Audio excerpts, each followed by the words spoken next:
दोस्तों अगर आप पुणे यूनिवर्सिटी के स्टूडेंट हो तो ये वीडियो आपके लिए बहुत ज्यादा इंपॉर्टेंट है। इस वीडियो में आपको मैं ये बताने वाला हूं कि 2024 पैटर्न का पेपर कैसा आएगा इंजीनियरिंग मैथमेटिक्स 1 का।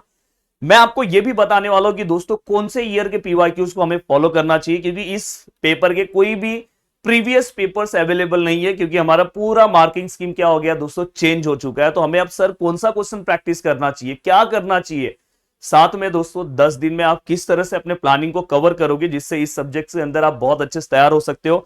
और मैं आपको बोलना चाहता हूं कि आपका पहला पेपर दोस्तों मैथमेटिक्स का है, तो आपको बहुत ही अच्छे से बहुत ही स्ट्रांग तरीके से तैयार होना होगा, बहुत प्रैक्टिस करना होगा, अदरवाइज नहीं तो आपको बहुत फील होगा। और आज से अगर आप स्टार्ट करोगे तो ही आप आराम से अपने पेपर के लिए तैयार हो जाओगे। तो दोस्तों चलते हैं, वन बाय वन चीजों को स्टार्ट करते हैं। कुछ चीजें मैं आपको बताने जा रहा हूं, और एक और चीज मैं बता दूं कि आज से हमारा क्रैश कोर्स स्टार्ट होने जा रहा है। पूरा का पूरा क्रैश कोर्स लाइव है, उसका हम रिकॉर्डेड लेक्चर्स भी आपको प्रोवाइड करेंगे जो लाइव बैच में जुड़ेगा। साथ में मैं आपको डिटेल लेक्चर्स भी प्रोवाइड करूंगा। और अगर आपने कुछ भी नहीं पढ़ा है, मेरे को दिन का बस आप 2 से 3 घंटा आपको देना है मुझे, और मैं आपका पूरा मैथ्स का प्रिपरेशन मेरे ही लेक्चर्स में करा लूंगा। फॉर्मूले 12th में अगर आपने कुछ नहीं पढ़ा है, सब कुछ आज पहला लेक्चर है दोस्तों, तो प्लीज अगर कोशिश करो जुड़ना है तो पहले लेक्चर से ही जुड़ो। अब देखो दोस्तों, मैं आपको यह बताना चाहता हूं कि अगर देखो यूट्यूब से भी अगर कोई पढ़ रहा है तो मैं आपका प्लेलिस्ट का लिंक भी मैं लगवा दे रहा हूं। आपके एसपीपीयू का पूरा प्लेलिस्ट का लिंक है, आप यहां से भी पढ़ सकते हो, यूट्यूब से पढ़ रहे हो। पर एप्लीकेशन में अगर आपको पढ़ना है तो एप्लीकेशन से पढ़ोगे तो लेटेस्ट क्वेश्चन भी मैं सॉल्व करा के देने वाला हूं, जो लेटेस्ट पीवाईक्यूज है तो वो सब भी मैं यहाँ पे करा के देने वाला हूं। तो इसलिए अब देखो दोस्तों, अपना पेपर कितने मार्क्स का आने वाला है, 70 मार्क्स का। अब 70 मार्क्स का जो हमारा पेपर आएगा तो उसके अंदर आपको यह पता होना चाहिए कि हमारा जो क्वेश्चन नंबर 1 है वो क्या रहेगा दोस्तों, एमसीक्यू। और जो एप्लीकेशन के स्टूडेंट होंगे उनको मैं एमसीक्यूज कवर करा के दूंगा, बिल्कुल आप टेंशन मत लेना। एमसीक्यू का एक अलग सा मैं सेशन लूंगा, एमसीक्यू में कवर करा के दूंगा। अब एमसीक्यू में टोटल 10 मार्क्स का एमसीक्यू आएगा, तो अपने पास टोटल 5 यूनिट्स है। अब देखो दोस्तों, इसके पहले कैसा होता था, 1 2 3 4 5। इसके पहले दोस्तों हमारा एक्चुअल में बोला जाए तो ये 6 यूनिट है। इसके पहले हमारा एंड सेम होता था, पर अभी हमारा एंड सेम इस तरह से नहीं है, हमारा कंप्लीट पूरा का पूरा सिलेबस आएगा। तो हो सकता है कि वो लोग हर यूनिट को 2-2 मार्क्स दे दे। यहाँ पे 2 मार्क्स का एमसीक्यू, 2 मार्क्स का एमसीक्यू, 2 मार्क्स का एमसीक्यू, 2 मार्क्स का एमसीक्यू, 2 मार्क्स का एमसीक्यू। हाँ, अब इसमें से वो कभी कभार ऐसा भी कर सकते हैं कि किसी एमसीक्यू को वो 1-1 कर सकते हैं, जैसे वो प्रीवियस पैटर्न में रखते थे वैसा भी वो कर सकते हैं। किसी भी एक लेसन को वो 1-1 मार्क्स में भी कन्वर्ट कर दे। अब यहाँ पे ये 10 मार्क्स का हो गया। सर आप मुझे बता सकते हो सर एक यूनिट कितने मार्क्स का आएगा? एक यूनिट दोस्तों टोटल 14 मार्क्स का आएगा।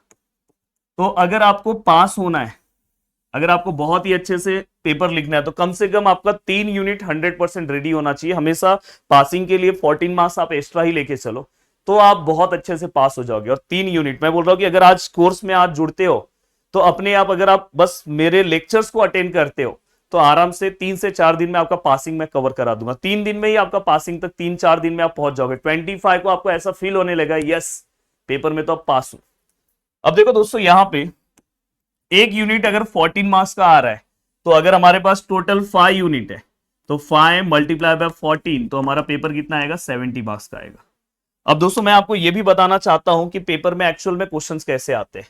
तो दोस्तों हमेशा याद रखना, जैसे अभी समझो क्वेश्चन नंबर 2 है। अब यहां पे ए बी सी पहले ऐसे फॉर्मेट में क्वेश्चन आते थे, बट अभी हो सकता है कि वो ए बी दे दे। पर ए बी देंगे तो हमारे पास कितना है, क्योंकि 2 मार्क्स का हुआ एमसीक्यू देते हैं तो भी अपने पास कितना बचता है, 12 मार्क्स बचता है। अब 12 मार्क्स में हो सकता है कि वो 6-6 का क्वेश्चन बनाए, या तो हो सकता है कि वो एक पॉसिबिलिटीज ये है कि वो इस तरह से क्वेश्चन डिजाइन करे।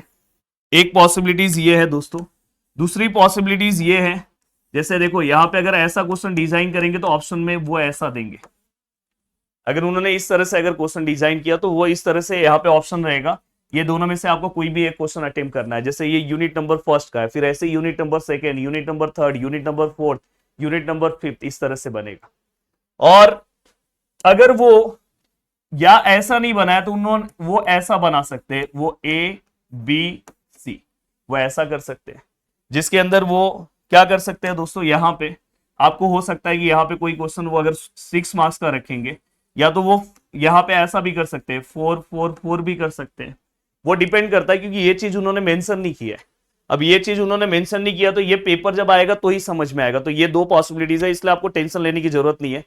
मैं तो चाह रहा हूं कि भाई ऐसा बनाए, अगर ऐसा बना दे जैसे इस बार मुंबई का उन्होंने बहुत डेंजर पेपर बनाया, इनडायरेक्टली वो 80 मार्क्स का पेपर हमें दे रहे हैं, और 80 मार्क्स का पेपर अपने को, जैसे मुंबई का ही पैटर्न चेंज हुआ तो उनको पुराना वाला जो पेपर था उसमें टाइम ज्यादा था और वैसा ही पेपर अभी भी दिया, और बस क्वेश्चन का मार्क्स जो है दोस्तों, क्वेश्चन वही है, मार्क्स बस कम कर दिया। तो मैं नहीं चाहता कि मैं, इसलिए ये वाला अगर आएगा तो बहुत डेंजर है यार, सबसे अच्छा ये अगर ऐसा बनाया तो अच्छा है। अब देखो कैसा वो बनाते हैं, जब तक एक पेपर नहीं आएगा तब तक आइडिया नहीं आएगा, बट कुछ आइडियाज अपने पास पहले से है।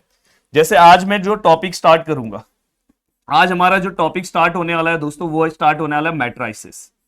अब मैट्राइसिस में कुछ स्पेसिफिक क्वेश्चन है, जैसे अगर मैं बात करूं 2024 मई के जो क्वेश्चंस हैं जो हमारे टॉपिक से रिलेटेड करते हैं। देन दोस्तों अगर मैं बात करूं तो यहाँ पे दिसंबर पिछले बार 2023 का जो पेपर हुआ उसके जो क्वेश्चंस हैं, और मई 2023 के जो क्वेश्चंस हैं, एटलीस्ट ये 3 पेपर अगर आपने सॉल्व कर दिया तो आपके बल्ले बल्ले है। ये चीज भी मैं क्रैश कोर्स में कवर करा के देने वाला हूं। तो क्रैश कोर्स में ये चीज है, मेरा मेन फोकस ये दोनों पेपर पे रहेगा। तो आज हम इस तरह से जाएंगे कि जो मोस्ट इंपॉर्टेंट पीवाईक्यूज है, मोस्ट इंपॉर्टेंट पीवाईक्यूज है, इसलिए मेरे क्रैश कोर्स का बहुत वैल्यूज होता है दोस्तों कि वो भी हम यहाँ पे सॉल्व करने वाले हैं। और साथ में मैं आपको बता दूं कि मैकेनिक्स का जो कोर्स है दोस्तों, अभी से जाके अगर आप एप्लीकेशन पे देखोगे तो उसका प्राइस हमने ये कर दिया है। तो अगर आपको लेना है तो भाई ले लो, और मैकेनिक्स भी रेगुलर आज से एक प्लानिंग बना लो कि मैकेनिक्स भी रोज में 1-1 घंटा या 2-2 घंटा पढ़ाई करूंगा मैकेनिक्स का।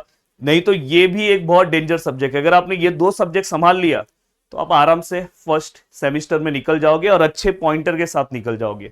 तो ये चीज होने वाला है। अब जैसे आज मैं मैट्राइसिस पढ़ाऊंगा, तो देखो मैट्राइसिस में आपको 50 क्वेश्चन सॉल्व करने की जरूरत नहीं है। मैट्राइसिस के अंदर मैं टॉप 10 क्वेश्चन बताऊंगा, बस वही टॉप 10 क्वेश्चन आपको सॉल्व करना है। अगर आप खुद से कर रहे हो तो भी मैं आपको बता दूं कि देखो मैं एक मैट्राइसिस का आपको एग्जांपल देना चाहता हूं। अब कोई अगर स्टूडेंट है मैट्राइसिस पढ़ रहा है, तो अगर वो एसपीपीयू का स्टूडेंट है तो उसको मैट्राइसिस किस तरह से पढ़ना चाहिए, अगर आप यूट्यूब से पढ़ रहे हो तो बस यही है कि आपको टॉपिक पता होना चाहिए मुझे क्या पढ़ना है। तो देखो यहाँ पे सबसे पहले दोस्तों आपको ऑर्थोगोनल का पार्ट कवर कर लेना चाहिए, क्योंकि एसपीपीयू ऑर्थोगोनल के ऊपर क्वेश्चन पूछता है। तो ये एसपीपीयू का है। जैसे बाकी मैंने अगर आपको यूट्यूब पे वीडियो डाला है उसमें मैंने यूनिटरी भी पढ़ाया है, आपके यूनिवर्सिटी में यूनिटरी नहीं पूछा जाता है, तो आपको ऑर्थोगोनल पता होना चाहिए, इसलिए कोर्सेज का वैल्यू बहुत होता है। अब ऑर्थोगोनल होने के बाद दोस्तों अब नेक्स्ट बारी क्या है सर, ठीक है ऑर्थोगोनल तो सर समझ में आ गया। अब नेक्स्ट हम सर क्या कर सकते हैं, तो ऑर्थोगोनल जैसे ही आपने पूरा का पूरा क्लियर कट कर दिया तो उसके बाद यहाँ पे लाइट चले गया है, तो मैं डायरेक्ट आपको बता दे रहा हूं ऑर्थोगोनल के बाद आपको किसके ऊपर ध्यान देना है दोस्तों, कंसिस्टेंट मतलब नॉन होमोजीनियस इक्वेशन, उस टाइप का 100% एक सम आएगा, तो उस टाइप के 3 सम अगर मैं आपको जो सॉल्व करा दूंगा आपका काम हो गया। अगर ये चीज आप खुद से कर पा रहे हो तो बहुत अच्छी बात है। देन इसके बाद दोस्तों लीनियरली डिपेंडेंट और इंडिपेंडेंट, उसका बस हमें 2 सम सॉल्व करना है। उसका अगर आप 2 सम सॉल्व करोगे लगभग आपका पूरा पार्ट रेडी है। अब हमें क्या करना है, बैकअप के लिए 2-3 चीजें और करना है। जैसे अगर बात करोगे जो हमारा एप्लीकेशन वाला पार्ट है, एप्लीकेशन वाला पार्ट है जहां इलेक्ट्रिक सर्किट का मैट्राइसिस में क्वेश्चन आता है, वो सब हम बैकअप वाले क्वेश्चन सॉल्व करेंगे। तो वीडियो को देखने के लिए दिल से thanks, thank you so much दोस्तों, मिलते हैं नेक्स्ट वीडियो में, बाय बाय, टेक केयर, जय हिंद दोस्तों।